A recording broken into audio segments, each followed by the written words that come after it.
From New York City, the epicenter of the pandemic, this is Democracy Now! There was a young man that I know was still going to work, even though he said he had been sick for 2 weeks. I don't know why Tyson didn't detect that people who were sick were still going to work. This only made things worse. Later, I realized that a lot of people at that plant were infected. A man who worked there died.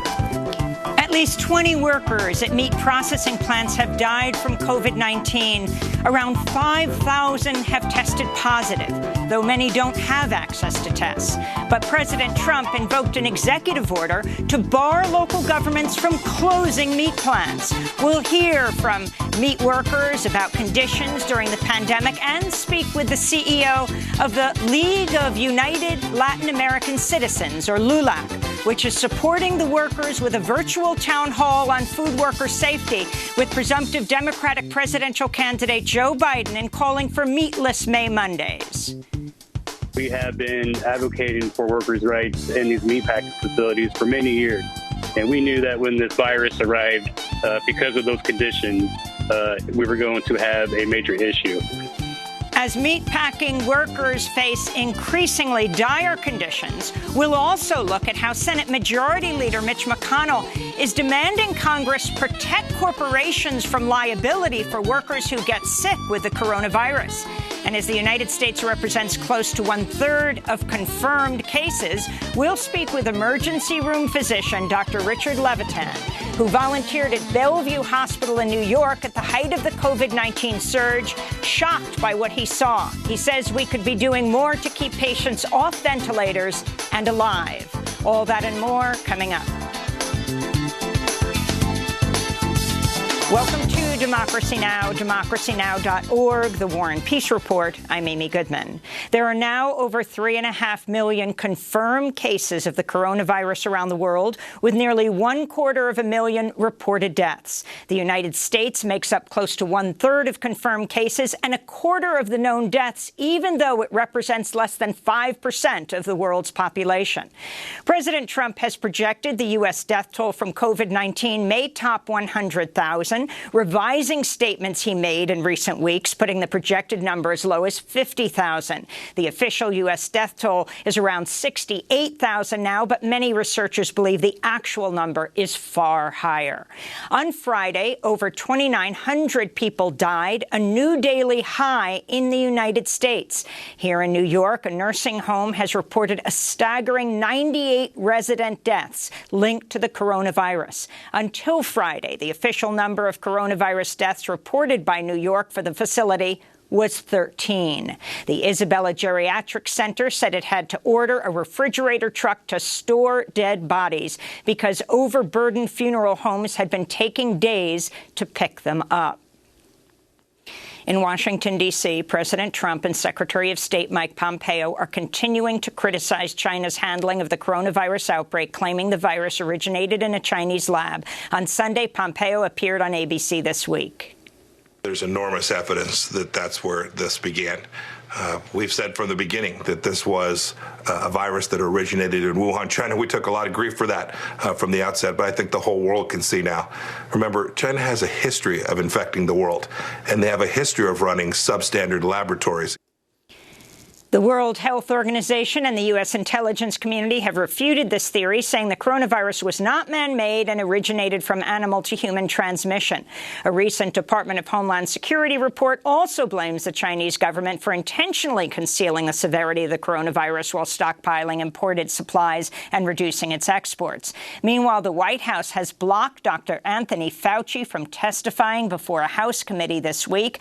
Trump is also moving to oust the Inspector General of the Department of Health and Human Services, Christy Grimm. She recently detailed how hospitals were facing severe shortages of medical supplies and tests. U.S. senators are returning to work in Washington, D.C., after Senate Majority Leader Mitch McConnell insisted on resuming in-person business, despite the objections of some lawmakers. The House of Representatives is not returning to D.C. this week. Washington, D.C. is considered a coronavirus hotspot. Minority Leader Chuck Schumer blasted the Republican agenda for precipitating lawmakers' return, tweeting, quote, Senate Republicans should be laser-focused on the health and economic crises caused by COVID-19, not confirming right-wing judges or protecting big business from legal liability, unquote. For the first time ever, the Supreme Court will hear 2 cases by phone. All of the justices will be on a conference call with the lawyers in the 2 cases. The public will also be able to listen to the arguments live for the first time ever. In New York City, cell phone video has gone viral showing police officers aggressively pinning a black man to the ground as they arrested him, then violently attacking a passerby, also black, dragging him on the street, punching him, and kneeling on his neck during what was supposed to be a social distancing enforcement action. The witness who took the video in the East Village said police falsely accused the first man and a woman of violating social distancing rules before going after the passerby. At least some of the officers involved in the attack were not wearing protective face masks as required in New York when social distancing is not possible. Over 1,000 New York police officers were dispatched over the weekend to enforce social distancing rules. Photos emerged on social media over the weekend of crowded parks and other public spaces as New Yorkers left their homes to take advantage of the warmer weather.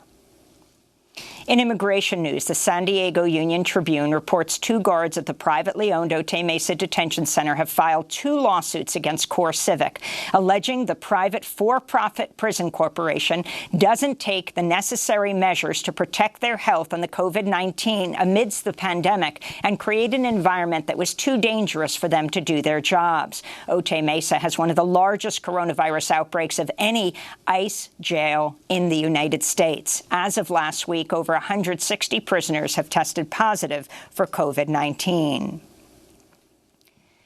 Over half of U.S. states have relaxed or are preparing to loosen social distancing and other restrictions, but some businesses are pushing back. In Georgia, more than 120 Atlanta restaurants have refused to open, saying it is not safe to do so, despite Georgia Governor Brian Kemp's lifting of the state's shelter-in-place order. In Europe, Spain continues to ease restrictions, allowing adults to go outside for exercise as its daily death toll hit its lowest number in over 6 weeks Sunday, with just over 160 deaths. The total reported death toll is over 25,000. Spain is letting people go outside in shifts based on their demographic groups to ensure social distancing measures can be respected. Italy reported its lowest daily death toll Sunday since the start of its lockdown, the longest lockdown of any country so far. Meanwhile, in Britain, lockdown continues. Over 28,000 people have died from the coronavirus there, according to official reports, making it the European country with the second most known deaths, just behind Italy. Russia reported over 10,000 new cases Sunday, its 4th record single-day increase in a row. Russia is now reporting over 134,000 cases and 1,300 deaths. In Afghanistan, health officials warn the new coronavirus could be spreading at an alarming rate after a small study suggested about a third of residents in the capital, Kabul, could be infected. So far, Afghanistan has not been among countries most severely affected by the virus. At least 2,700 cases and 85 deaths have been confirmed, but the true numbers are expected to be much higher as testing remains limited. This comes as a new report by Save the Children finds over 7 million children in Afghanistan are at risk of hunger. Millions were already facing food shortages, but the coronavirus caused food shortages to soar and strip many day laborers of their livelihoods. Save the Children said, quote, "We're deeply concerned that this pandemic will lead to a perfect storm of hunger, disease, and death in Afghanistan until the world takes action now."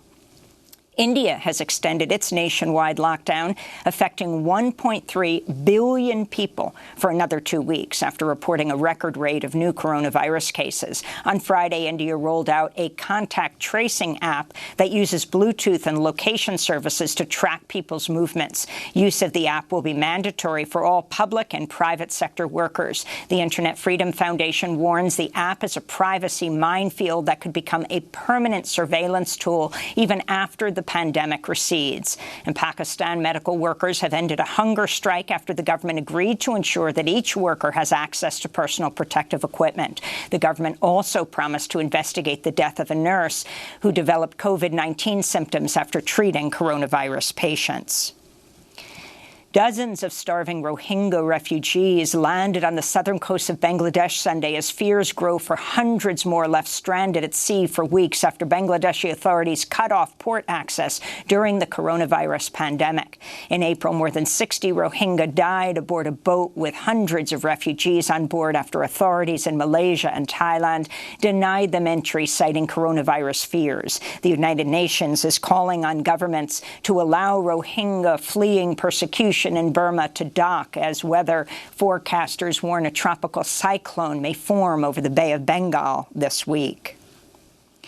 In South Africa, police clashed with healthcare workers in Johannesburg Friday as they held a protest demanding better worker conditions, including adequate personal protective equipment while treating COVID-19 patients. This is a nurse from the Soweto township. President, you haven't come to the nursing profession. Are you waiting until there's death of nurses or death of our communities to start responding actively to the nurses' plight and the nurses' control?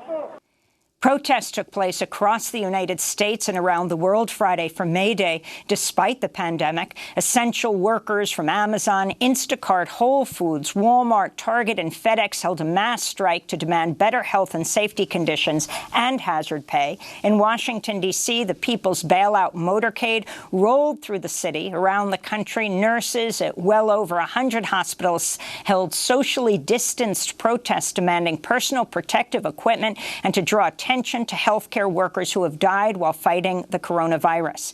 In Fredericksburg, Pennsylvania, over 30 cars circled the Bell & Elvin's poultry processing plant to demand they shut down the facility until worker protections can be guaranteed. At least 2 COVID-19 deaths and dozens of infections have been linked to that plant alone. Here in New York City, protesters took part in a car caravan to call for worker protections and economic protections. The caravan passed in front of New York Governor Andrew Cuomo's Manhattan office and the penthouse apartment of Amazon CEO Jeff Bezos. In Times Square, demonstrators laid out body bags to represent victims of COVID-19. This is Perla Liberato, an activist with Make the Road New York. A lot of people are struggling with rent right now. People are not able to pay rent. A lot of people are not working, especially undocumented folks are not receiving any kind of money to be able to survive in this pandemic. So we want to make sure the rent is canceled until we know what's going to happen next. Meanwhile, in San Francisco, 2 unhoused activists briefly took over a vacant house before being forced to leave Friday after police threatened to remove them by force. Activists with Reclaim San Francisco protested the heavy police presence in front of the house, which is said to be an investment property that's been sitting empty for years. At least one person at the protest was arrested. This is Cooper Arona speaking from inside the house before being forced to leave. We're San Francisco, right? We're supposed to take care of each other. We're supposed to take care of each other, and we're not doing that. London Breed is so far away from anything that is reality to us. It's like, it makes me feel lost, and I feel alone. I feel scared and alone in my own city, and that's unfair. And now I got all these guys right here on overtime, and here I am, like, still without a house. To see an extended interview with Cooper before the pandemic, go to DemocracyNow.org. That occupation was one of several actions that took place across San Francisco Friday for May Day, including a cancel rent car caravan. North and South Korean troops briefly exchanged gunfire Sunday across the demilitarized zone. separating the two Koreas. It was the first skirmish at the DMZ since North Korean troops fired on a defector in 2017. This came days after North Korean leader Kim Jong-un appeared publicly Friday for the first time in almost 3 weeks, touring a newly completed fertilizer factory near Pyongyang. Kim's appearance followed weeks of speculation about his health and put an end to rumors he was gravely ill after surgery. Canada's banning military-style assault firearms, including the AR-15, 2 weeks after a gunman in Nova Scotia killed 22 people during a 12-hour rampage, the worst mass shooting in Canadian history. This is Prime Minister Justin Trudeau speaking Friday. We are closing the market for military-grade assault weapons in Canada. We are banning 1,500 models and variants of these firearms by way of regulations. These weapons were designed for one purpose and one purpose only: to kill the largest number of people in the shortest amount of time. Families of the victims deserve more than thoughts and prayers, said Prime Minister Trudeau as he announced the new measures. The Venezuelan government's claiming it's foiled a coup attempt after 10 armed men landed in a boat in a port city near Caracas. Venezuelan authorities killed 8 of the men who they described as mercenary terrorists. 2 men were captured. A former U.S. Green Beret claimed the attack was part of a wider attempt to overthrow the Venezuelan government. In other news from Venezuela, at least 46 prisoners have died in a riot that began after prisoners reportedly attempted to escape an overcrowded prison. Amnesty International is calling for an investigation into the deaths and prison authorities' quote, lethal response to the unrest. In Kenya, over 1,800 families have lost their homes in recent days as heavy rains trigger massive flooding in western Kenya. Rains have been pounding the region for weeks, killing over 100 people in floods and landslides. This is a displaced resident. It has been flooding for 3 days now. I think the government is not even aware, but now we are telling them. We're asking if there are any plans to assist us. Only 2 boats are here for evacuating people. Valentina Blackhorse, a prominent figure in Navajo Nation as the winner of multiple pageants, has died at the age of 28 from COVID-19. Valentina Blackhorse was a beloved community leader who promoted Navajo culture and education. Her sister says she had hoped to enter politics in the future.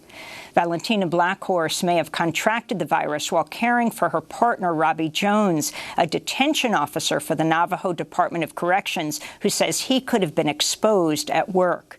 She died just 1 day after her coronavirus test came back positive. Navajo Nation has been hard hit by the pandemic, reporting over 2,000 cases of COVID-19 and at least 70 deaths. And today marks the 50th anniversary of the Kent State shootings. On May 4th, 1970, National Guardsmen opened fire on hundreds of unarmed students at an anti-war rally at Kent State University in Ohio, killing 4 students and wounding 9 others. Kent State is holding a virtual commemoration today on their website. This is Democracy Now!, democracynow.org, The Quarantine Report. When we come back, we'll speak with the CEO of LULAC, a Latino organization standing up for meatpackers. Over 5,000 have tested positive. At least 20 are dead. Stay with us.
by Crosby, Stills, Nash and Young, a song written in response to the day 50 years ago today, May 4th, 1970, National Guardsmen opened fire on hundreds of unarmed students at an anti-war rally at Kent State University in Ohio, killing 4 students and wounding 9 others.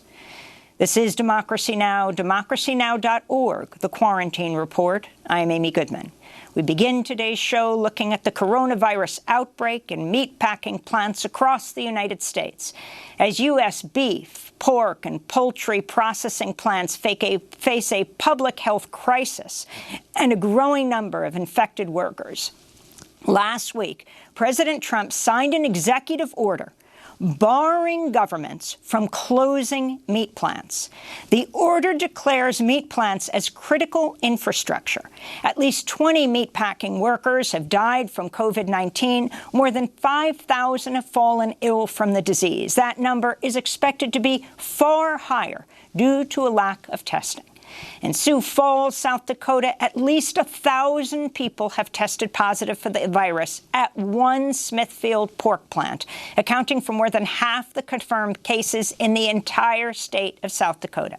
At least 6 workers at a JBS beef packing plant in Greeley, Colorado, have died from COVID-19. Despite this, the plant reopened last week after a short closure without testing all its workers. And the Tyson-Columbus Junction processing plant in Iowa reopened in late April despite the deaths of 2 workers from COVID-19. A meat worker from the Tyson plant spoke to Democracy Now! About conditions there during the pandemic. She's an immigrant from Guanajuato, Mexico, and asked to remain anonymous out of fear of retaliation. There was a young man that I know was still going to work, even though he said he had been sick for 2 weeks. I don't know why Tyson didn't detect that people who were sick were still going to work. This only made things worse. Later, I realized that a lot of people at that plant were infected. A man who had worked there died, and there were a lot of people in critical condition at the hospital. I'm not sure if they're still there because, truthfully, I haven't left my house or spoken to anyone recently, so I'm not sure of what the status of their health is. But I know many people were at the hospital in critical condition, and they are all people who work at Tyson. President Trump's executive order to keep meat plants running has sparked outrage over what it means for workers being forced to work in unsafe conditions.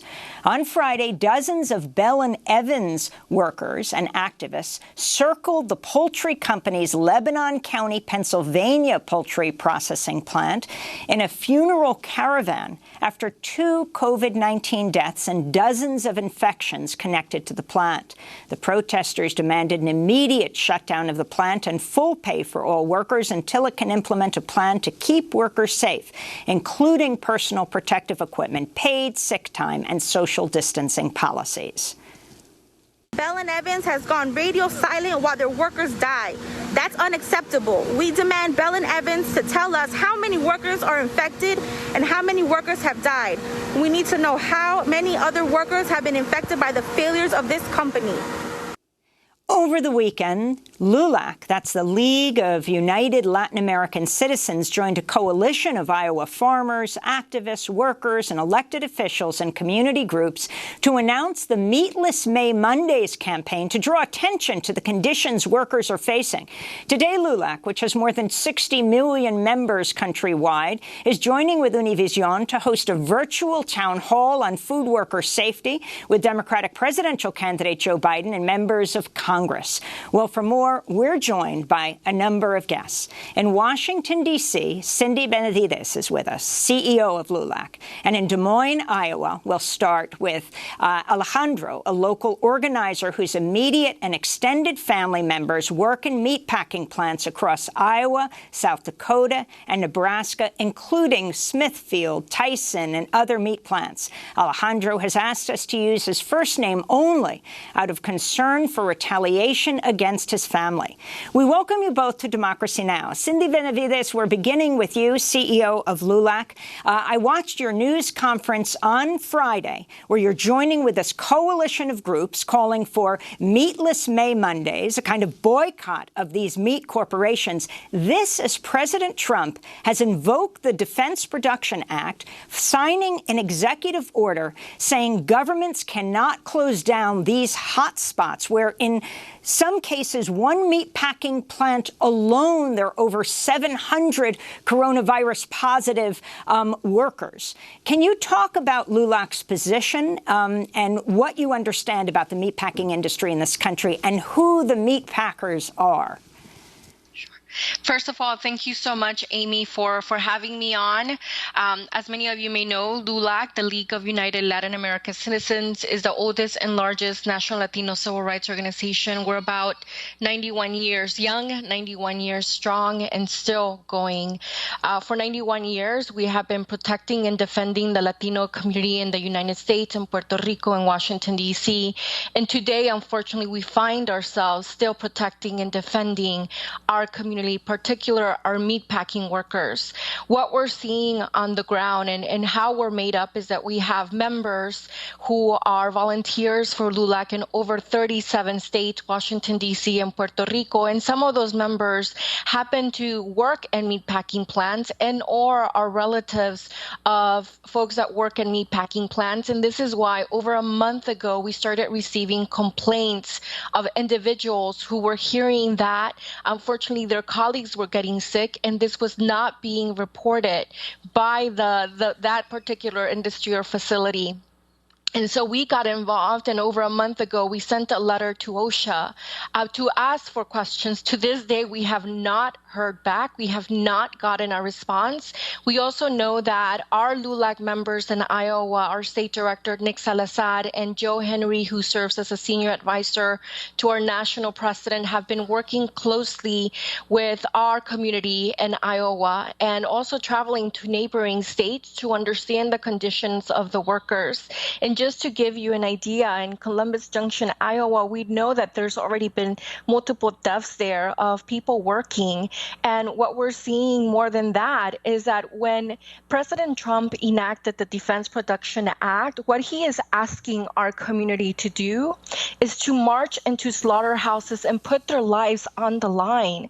What he is doing is in a lack of acknowledgement and completely voiding and annulling a person's right to work in a safe place. We know that more than 20,000 individuals have been impacted, have cases of COVID-19, and that there's over 20 deaths that have occurred. However, we feel that these estimates are highly undercounted.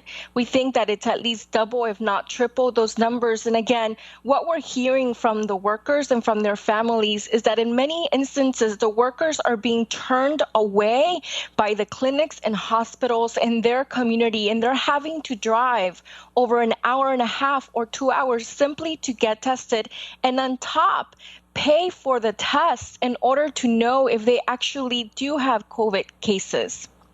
Alejandro, if you could describe your family, what they face, the plants they live in, that they work in. Definitely. And thanks for having me, Amy.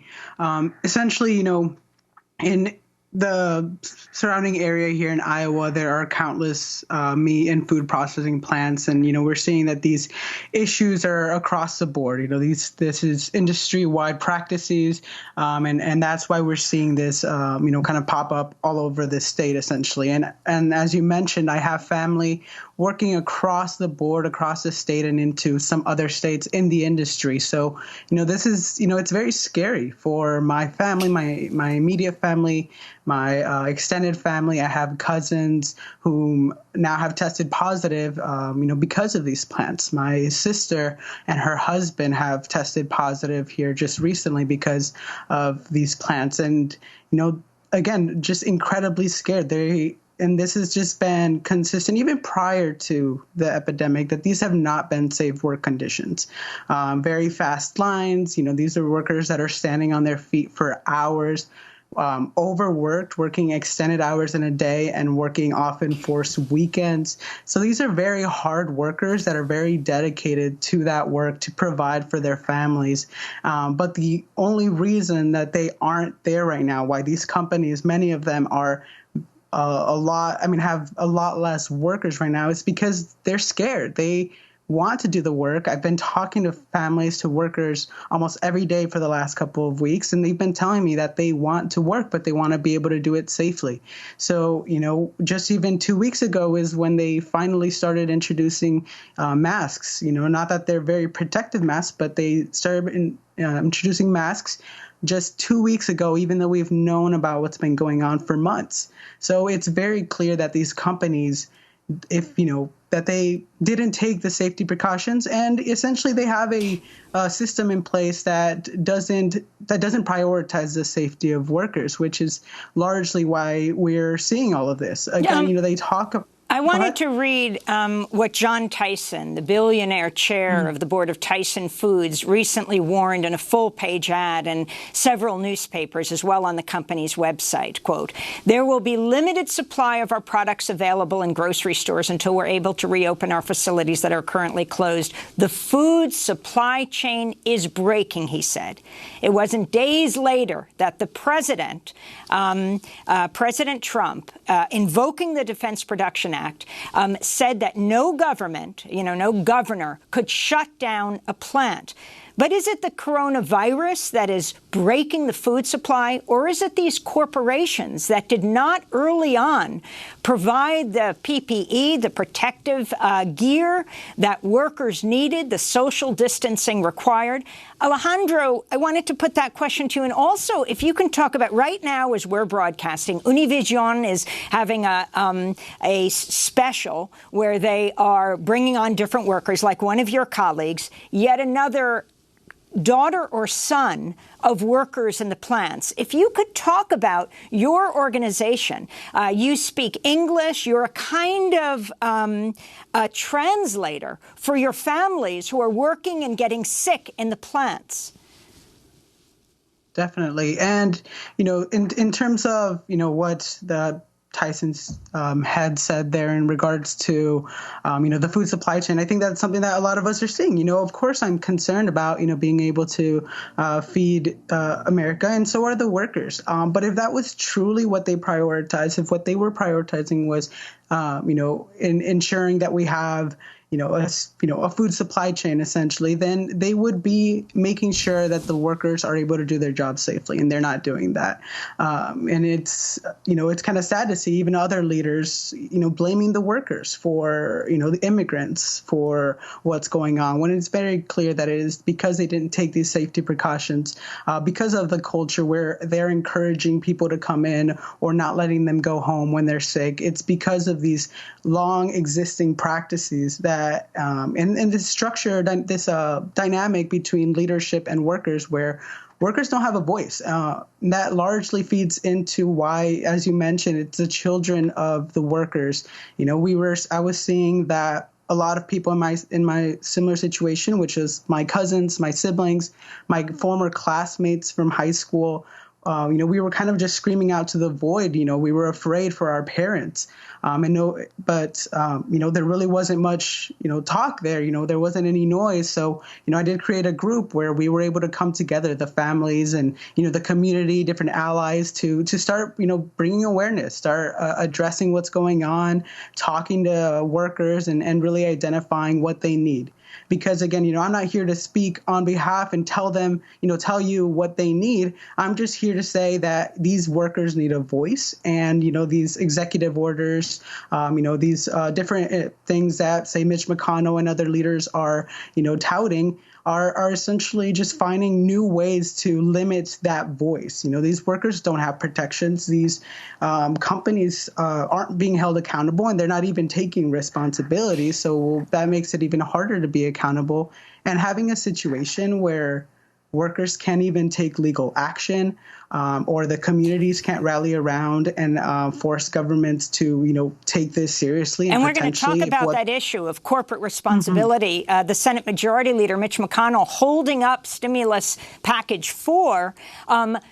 until he can get inserted into it, that corporations are not responsible for what happens during COVID. But before we do that, and also speak with Rob Weissman, head of Public Citizen, let's turn again to the Tyson processing plant worker in Columbus Junction, Iowa, who spoke to Democracy Now! But asked we not use her name because of fear of retaliation. She said this is her message to Tyson and other meat industry corporations.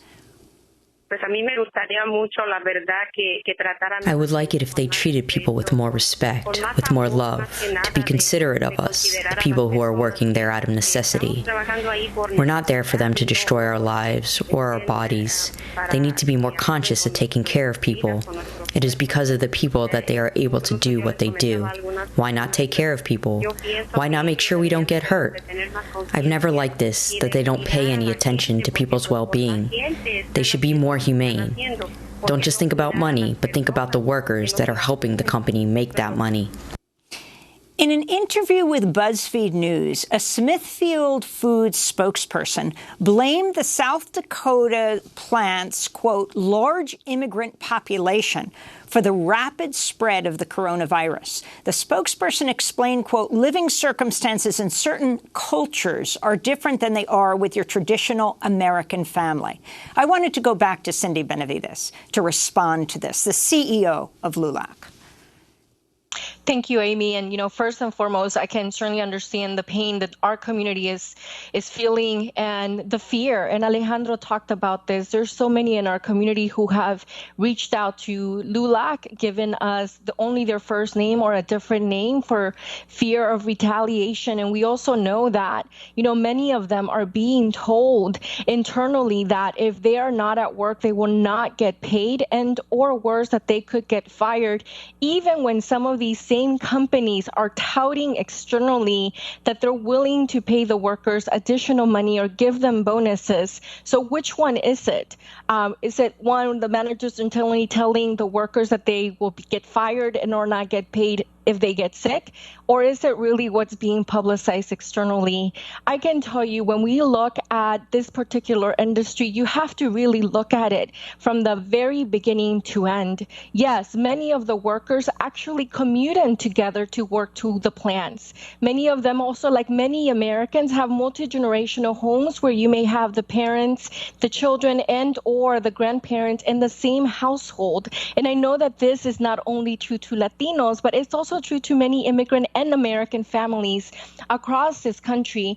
More worrisome is the fact that some of these facilities, even more than a month ago, when they started seeing the cases pop up, did not take the urgent steps to make sure that the workers were protected, making sure that they had protection gear in place. And I just want Americans to stop for a minute. For all of us who go to the grocery store and for, the 1 hour or 2 hours that we're wearing that face mask, it's so uncomfortable. Can you just imagine workers who are working for 8 to 10 to 12 plus hours? We know because there have been so many incidents of COVID cases that our workers are being asked to work even longer shifts or work additional shifts. And we know this from different members across the country. In fact, our state director, Madai, her father, who has worked in this industry for over 30 years, reported that he's having to work and pick up shifts involuntarily at times to make sure that the production keeps going. And so what are we asking? We are asking the companies to put safety measures in place to make sure that there are longer breaks so you don't have a line of people waiting at the restroom close together.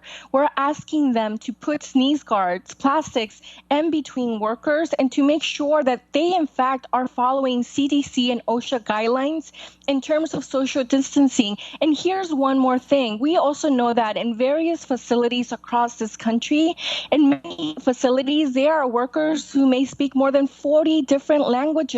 And so it's not enough to put a poster up on a wall that says, please practice social distancing 6 feet apart. If you don't explain it, if you don't have the educational awareness about what social distancing is, and in fact, even making sure that the shifts are staggered and that the breaks are staggered. Oftentimes where people sit to eat, they're eating elbow to elbow. Where they are working, they're elbow to elbow, oftentimes even not having the ventilation that's required for them to be in a safe place. And so as we hear of the companies, and the different cases that have occurred, again, our ask is very simple. Please make sure that the workers are in a safe place where they don't feel like they're walking or marching into a slaughterhouse and their life is on the line. What we're asking is, if you had your child or your parent or your sibling working in that same line, would you not want them to have the safety conditions so that they don't feel afraid to walk into work and think that they will unfortunately come down with a COVID case and potentially die? We are asking for basic protections at work that help our community to keep the line flowing, to make sure that all of Americans are able to enjoy meat and pork and poultry. We stand with the workers. We want to make sure that all workers across America, but particularly our workers who are facing high cases of COVID cases due to the lack of safety, are protected. And so with that, Amy, I will tell you that this is a difficult situation. We understand that there's political games at play here. We understand that there's an election coming. But the bottom line is that the slow reaction by the federal government, the slow reaction by corporations, and the lack of action have placed people's lives on the line, and we've already had multiple deaths. We want to thank you so much for being with us, and we are not leaving the story here. Cindy Benavides, CEO of LULAC, and Alejandro, an organizer in Iowa whose immediate and extended family members work in meatpacking plants. When we come back, we're going to speak with a guest who'll talk about this demand by the Senate Majority Leader, Mitch McConnell, to absolve corporations of any responsibility during the pandemic. We'll speak with Public Citizens head Rob Weissman. Stay with us.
No Discrimination by the great Tony Allen and Africa 70.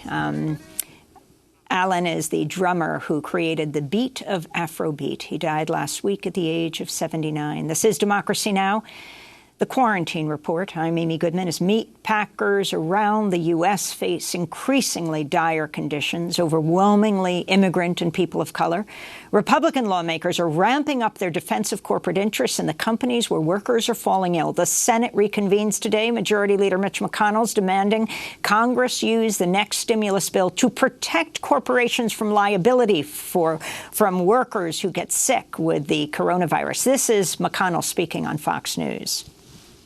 We have brave healthcare workers battling this virus, entrepreneurs who will reopen their economy, all of whom deserve, in my view, strong protections from the opportunistic lawsuits that are being planned all over America. All over America. The lawyers, trial lawyers are sharpening their pencils to come after the healthcare providers and businesses, arguing that somehow the decision they made with regard to reopening adversely affected the health of someone else. Democrats have said they'll oppose McConnell's push for widespread corporate immunity. For more, we're joined by Rob Weissman, president of Public Citizen. Robert Weissman, thanks so much for joining us. We've been talking about the meat packers. Of course, this extends beyond the meat plants. But can you talk about what Mitch McConnell is demanding? And is he actually holding the Stimulus 4 package up to insert this in?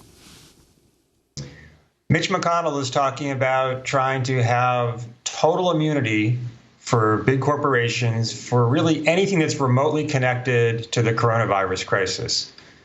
He's reconvening the Senate today, he says, for the purpose of granting immunity to big corporations. And he says he won't let the next stimulus/relief bill go through unless it includes provisions to protect big corporations from lawsuits.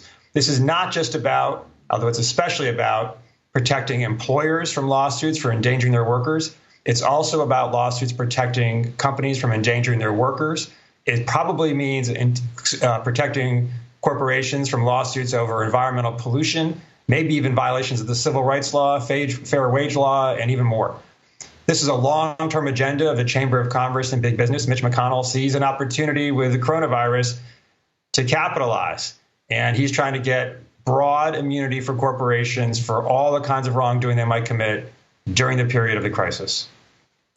So talk about exactly what this would mean. I mean, when a corporation stays open, like one of these meatpacking plants, where they're not provided, the workers are not provided with the proper protective gear, they often, for months, have not had tests, but if they don't come to work, they'll be fired. So their livelihoods are at stake. They have no recourse? Well, that's what McConnell would like.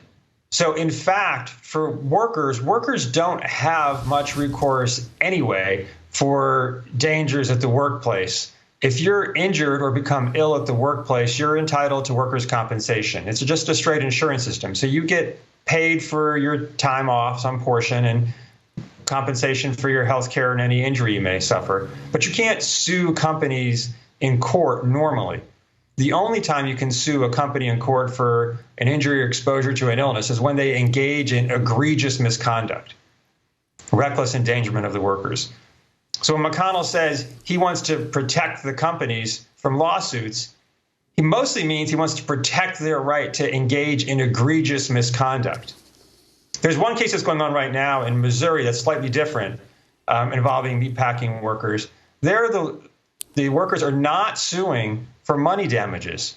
They're suing for injunctive relief to force the Smithfield meatpacking plant to adopt the sensible minimal standards needed to protect workers who are going to be required to go to work, to give them the protective equipment they need, to make sure there's adequate sanitation, extended breaks, that they get adequate sick leave, that there's testing, and crucially, that there's sufficient distancing at the production line. That's the lawsuit that is the primary one that the companies and Mitch McConnell are focusing on. It doesn't even ask for any money. It only asks Smithfield to protect its workers. So Trump's executive order gives these plants, does it give them legal immunity? Can you talk about, well, Mother Jones had this piece saying hours before publishing her Bloomberg story, reporter Jennifer Jacobs asked Trump what steps he would take to bolster the food supply under strain from COVID-19. His answer focused on the meat industry, in particular Tyson Foods. He told us he will do an EO, executive order, to help Tyson Foods with the liability problem. Rob Weissman. Right. So Trump did issue an executive order talking about the central importance of meat production to the U.S. food supply. It does not, in fact, confer immunity on corporations, and Trump cannot do that under existing law on his own. It does say companies should, if they're sued, invoke his executive order and say, see, the president says we have to stay open. And in fact, Smithfield is doing that now in the Missouri case. But it does not give them immunity. For them to get immunity, they're going to need a law passed by Congress, and that's exactly what Mitch McConnell is trying to do. Rob Weissman, I want to thank you for being with us, president of Public Citizen. And, of course, we'll come back to you on many other issues. As we turn now to our last segment, this is Democracy Now!, the Quarantine Report. I'm Amy Goodman. As we look at the effort to save more lives as the coronavirus pandemic continues to rage across the United States and around the world. Even as President Trump presses states to begin reopening, he predicted Sunday the U.S. death toll from the pandemic could reach 100,000, a number far higher than his earlier estimate a week or two ago of 60,000. We're joined now by Richard Levitan, an emergency physician who's usually based in Littleton, New Hampshire, but he came down to New York to volunteer at one of the public hospitals at Bellevue Hospital, where my dad used to work in Manhattan, for 10 days at the height of the COVID-19 surge in April. He was shocked by what he saw. He wrote about what he learned in the New York Times op-ed headlined "The Infection That's Silently Killing Coronavirus Patients." In it, he writes, "I realized we're not detecting the deadly pneumonia the virus causes early enough and that we could be doing more to keep patients off ventilators and alive." Dr. Levitan, if you could tell us how exactly you do that. Welcome. Thank you for having me. For the last 30 years in medicine, we have used a fifth vital sign. So the standard vital signs of heart rate, blood pressure, temperature, respiratory rate. We've added a fifth vital sign. That fifth vital sign is pulse oximetry. And what it does is it measures the saturation of oxygen in the blood.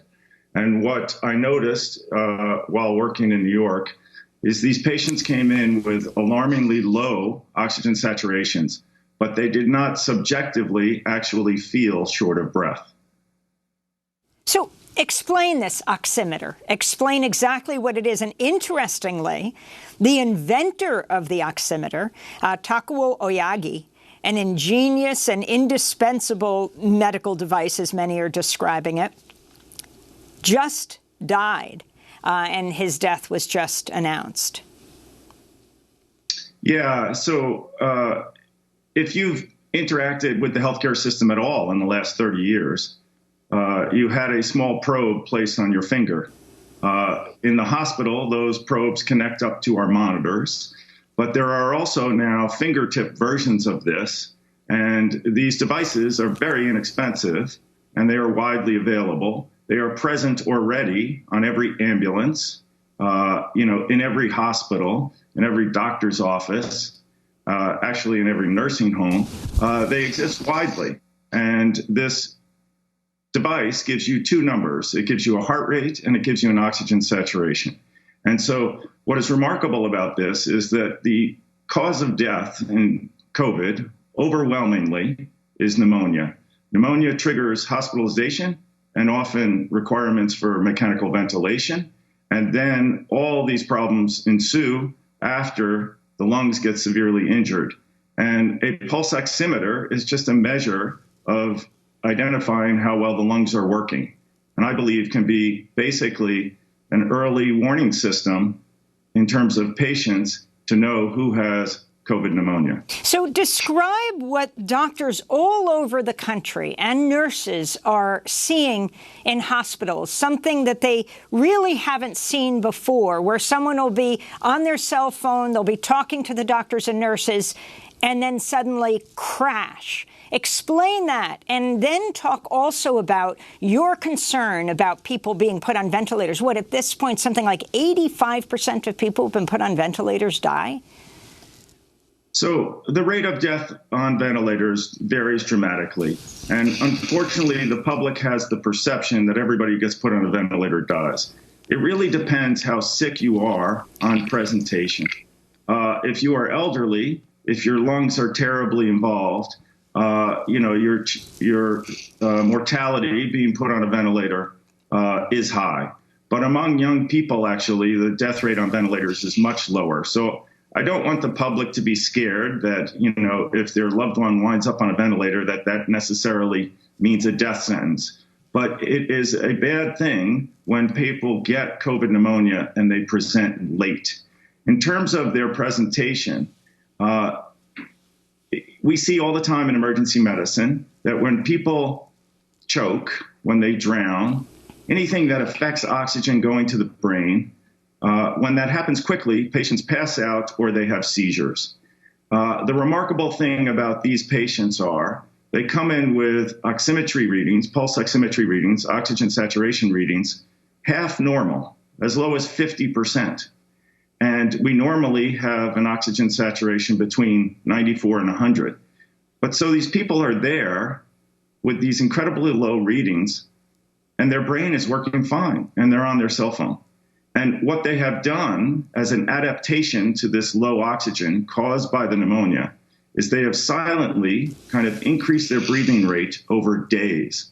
And they only come in when they get either short of breath or a fever, but that happens, late in the process. Subjective shortness of breath is not something that the patients appreciate because this disease basically silently advances until they get seriously ill. And so you're saying when people are told do not go into the emergency room before you have that shortness of breath, just stay at home, can be a real problem, that people are holding off to the end when it could be too late.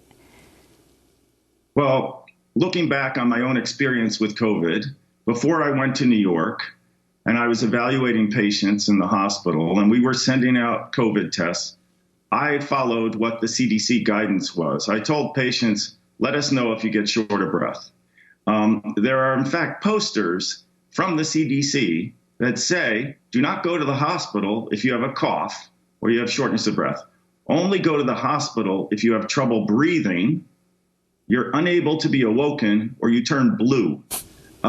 Well, in hindsight, what I now appreciate is that a very, very small number of patients have subjective shortness of breath. When they do get short of breath, they're really ill. So the public messaging needs to change. The public needs to know that earlier diagnosis, identification that you have COVID, and then monitoring with one of these little devices can warn you about the need to return and be hospitalized. And if you come in earlier, we can do much better treating your pneumonia, identifying how much inflammation there is, getting drugs into you, and other things. Dr. Richard Levitan, you are incredibly brave to come from this rural area in New Hampshire to New York, come back to where you grew up, but to Bellevue, a city hospital, to say you want to offer your services. We know the kind of threat you yourself put yourself in, the kind of dangerous situation. And so many doctors, nurses, staffers at hospital, the people who clean up are in that kind of situation every day. And yet when you came to New York to offer your services, can you describe what happened when you found a place to stay, your brother's apartment, what the building did? Yeah, so I got kicked out of my brother's apartment when they found out I was working at Bellevue. But, let me just say that the people in New York City, the frontline healthcare workers, my friends in emergency medicine departments around the city, they were in this fight for weeks before I arrived. They're still in this fight now. I spent 10 days. The heroes here are the people who are in this for the long haul. Right, but I just want to point out, here we are based in New York City in this epicenter of the pandemic. The building, the co-op that your brother is in, they kicked you out because you were a doctor who came in and were working at Bellevue? They said you couldn't stay there? So this pandemic, this virus has scared a lot of people. And, as it turns out, that's what landed me in a story in the New York Times. But what ended up happening over the course of my 10 days was this amazing transformation in care that over time, we learned that a lot of patients with severe COVID pneumonia could actually be managed without ventilators. And that realization actually led me to recontact Jim Dwyer at the New York Times, who had done the first article about me. And he subsequently produced an incredible article, along with Robin Stein, who had an incredible video discussing what doctors wish they'd known a month ago. And what it ended up doing was kind of explaining how dramatically practice has changed. And, this is a great message for the public to understand. We have 10 seconds. 10 seconds. Anyway. Go ahead, Dr. Levitan. So, but 2 out of 3 patients who we now see with COVID pneumonia, we can manage without ventilators. Well, we'll link to Jim Dwyer's piece and your own op-ed piece. Dr. Richard Levitan, thank you for coming to New York to help us here. Dr. Levitan is an emergency physician in Littleton, New Hampshire, volunteered at Bellevue Hospital, a public hospital in New York, for 10 days at the height of the COVID-19 surge in April. That does it for our show. A very happy birthday to Dennis Moynihan. Democracy Now! Is working with as few people on site as possible. The majority of our amazing team is working from home. I'm Amy Goodman. Thanks so much for joining us. Stay safe.